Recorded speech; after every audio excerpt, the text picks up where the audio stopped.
এই হ্যাকটি যদি আপনি জেনে নিতে পারেন, রান্নাঘরের কাজ আপনার জন্য আরও সহজ।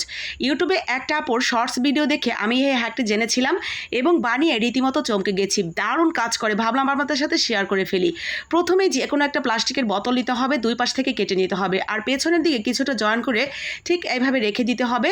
ঠিক জয়েন বরাবর একটা ছিদ্র করে নেব। চাইলে আপনি এখানে দুই পাশে টেপের যে আঠাগুলো থাকে সেই আঠাটাও ব্যবহার করতে পারেন। তো আমি সুন্দর করে ওইখানে একটা ছিদ্র করে নেব যাতে পেরেক দিয়ে আমরা এখানে বাজিয়ে দিতে পারি। তো আমি এই বরাবর একটা ছিদ্র করে নিয়েছি, আর এখানে আগে থেকে একটা পেরেক মারা ছিল, তো সেই পেরেকের মধ্যে এখন এইটা সুন্দর করে গুজে দিচ্ছি। আর নিচের দিকে আপনারা চাইলে একটু টেপ দিয়ে আটকে নিতে পারেন, তাহলে আর বোতলটা নড়াচড়া করবে না। এই হ্যাকটি চমৎকারভাবে কাজ করে। উপর দিয়ে আপনি সুন্দর করে পলিথিনগুলো রেখে দিলে যখনই আপনি সিঙ্কের পাশে মাছ ধুলাই করবেন বা কোনো কিছু রাখতে যাবেন, পলিথিন প্রয়োজন, ঠিক এইভাবে নিচ দিয়ে টান দিলেই কিন্তু টিস্যু পেপারের মতো পলিথিনগুলো বেরিয়ে আসবে। কি কেমন দিলাম বুদ্ধিটা? আমি এই বুদ্ধিটা একটা আপুর ভিডিও দেখে শিখেছিলাম, ইউটিউবে শর্টস ভিডিও।